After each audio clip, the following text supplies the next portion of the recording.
ఈ రోజు ఈ వీడియోలో 'లోక చాప్టర్ 1 చంద్ర' అనే సినిమా గురించి మాట్లాడుకుందాం. కళ్యాణి ప్రియదర్శన్, నాజరీన్ లీడ్స్ గా డామినిక్ అరుణ్ డైరెక్షన్ లో వచ్చిన సూపర్ హీరో సినిమా ఇది. ఈ సినిమా స్టోరీ ఏంటి, దీని మీద నా ఒపీనియన్ ఏంటి అనేది ఇప్పుడు తెలుసుకుందాం పదండి. ముందుగా ఈ సినిమా స్టోరీ ఏంటంటే, సన్నీ అనే కుర్రాడు ఉద్యోగరీత్యా కేరళ నుంచి బెంగళూరు వచ్చి అక్కడ తన ఫ్రెండ్స్ తో కలిసి బ్యాచిలర్ లైఫ్ ని ఎంజాయ్ చేస్తూ ఉంటాడు. అలా ఒక రోజు తన ఎదురు ఫ్లాట్ లోకి చంద్ర అనే అమ్మాయి దిగుతుంది. తన్ని చూడగానే అట్రాక్ట్ అయిన మనోడు తనతో పరిచయం పెంచుకోవాలని ట్రై చేసి మొత్తానికి ఎలాగోలా సక్సెస్ అవుతాడు. అయితే కొన్ని రోజులకి చంద్ర ప్రవర్తన చూసి మనోడికి తనేమన్నా క్రిమినల్ ఏమోనని డౌట్ వస్తది. దాంతో సీక్రెట్ గా తన్ని ఫాలో అవటం మొదలు పెడతాడు. ఈ క్రమంలో చంద్ర ఎవరో తెలిసి మనోడు షాక్ అయ్యి షేక్ అయిపోతాడు. ఇదే క్రమంలో తనకి ఓ సూపర్ సీక్రెట్ సొసైటీ గురించి కూడా తెలుస్తుంది. మరి అసలు ఈ చంద్ర ఎవరు, తను బెంగళూరులో ఏం చేస్తుంది, తన గురించి మన సన్నికి తెలిసిన షాకింగ్ విషయం ఏంటి, అసలు తన కథేంటి, ఈ సీక్రెట్ సొసైటీ ఏంటి, ఇంతకీ ఈ కథలో గౌడ అనే పోలీస్ ఆఫీసర్ పోషించిన పాత్ర ఏంటి, చివరికి చంద్ర సన్నీల పరిచయం ఎక్కడి వరకు వెళ్ళింది అనేది మీరు సినిమా చూసి తెలుసుకోవాలి. ఇక ఈ సినిమా బాగుంది. నాకైతే నచ్చింది. కేరళ ఫోక్లోర్ ని బేస్ చేసుకుని దర్శకుడు డామినిక్ అరుణ్ క్రియేట్ చేసిన వరల్డ్ గానీ, అట్మాస్ఫియర్ గానీ, క్యారెక్టర్స్ గానీ అదిరిపోయేలా ఉన్నాయి. వరల్డ్ బిల్డింగ్ నెక్స్ట్ లెవెల్ లో ఉండింది. టెక్నికల్ గా సినిమా హాలీవుడ్ స్టాండర్డ్స్ లో ఉంది. Cinematography, action choreography, sound design, background score అన్ని టాప్ నాచ్ అనేలా ఉన్నాయి. ముఖ్యంగా జేక్స్ బిజయ్ తన బీజిఎం తో సినిమాని ఎక్కడికో తీసుకెళ్లిపోయాడు.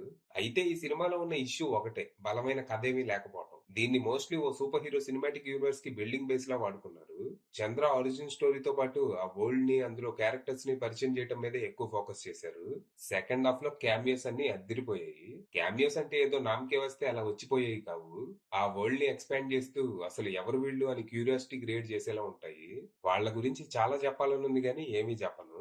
ఒకటి మాత్రం చెప్తా, వీళ్ళంతా ఇప్పుడు మలయాళంలో స్టార్ హీరోలు, మనకి పరిచయమే. వీళ్ళ సోలో మూవీస్ కోసం ఈగర్ గా వెయిట్ చేస్తున్నా. ఇక పర్ఫార్మెన్స్ విషయానికి వస్తే చంద్రగా Kalyani Priyadarshini freaking awesome. Just పర్ఫార్మెన్సే కాదు, యాక్షన్ సీక్వెన్సెస్ కూడా అద్దరు కొట్టేసింది.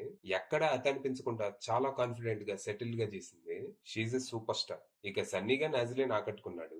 తన క్యారెక్టర్ కొంచెం ప్రేమలో సచిన్ క్యారెక్టర్ కి ఎక్స్టెండెడ్ వర్షన్ లా ఉంటది, కొంచెం మెచ్యూరిటీతో. సీరియస్ గా సాగే సినిమాలో మోస్ట్లీ రిలీఫ్ లా ఉంటది తన క్యారెక్టర్. ఇక మదం ఎక్కిన పోలీస్ ఆఫీసర్ గా శాండీ టెరిఫిక్ అనిపించాడు. ఈ క్యారెక్టర్ కి అమ్మాయిలంటే మహా చులకన. తన పై అధికారి లేడీ ఆఫీసర్ అని సెల్యూట్ చేయడానికి కూడా ఇబ్బంది పడుతూ ఉంటాడు. అయినా వీడు మన హీరోయిన్ ముందు ఏం పనికొస్తాడు, ఒక్క దెబ్బకే చేస్తాడు అనుకున్నా గానీ తన క్యారెక్టర్ కి ఇచ్చిన ట్విస్ట్ బాగుండింది. ఇక సినిమాలో మిగిలిన ఆర్టిస్టులంతా తమ పాత్రలు పరిధి మేరకు నటించి మెప్పించారు. ఇక ప్రొడక్షన్ డిజైన్, విఎఫ్ఎక్స్ లాంటివి కూడా అదిరిపోయాయి. 30 కోట్ల బడ్జెట్ కి అసలు ఈ రేంజ్ అవుట్పుట్ ఎలా సాధ్యమైందో మరి. ఫైనల్ గా చెప్పేది ఏంటంటే, ఇది మనం ఇంతకు ముందు ఎప్పుడు చూడని ఒక సరికొత్త సూపర్ హీరో సినిమా అని చెప్పను గానీ, ఒక మంచి అంబిషియస్ అటెంప్ట్ అని మాత్రం చెప్పగలను.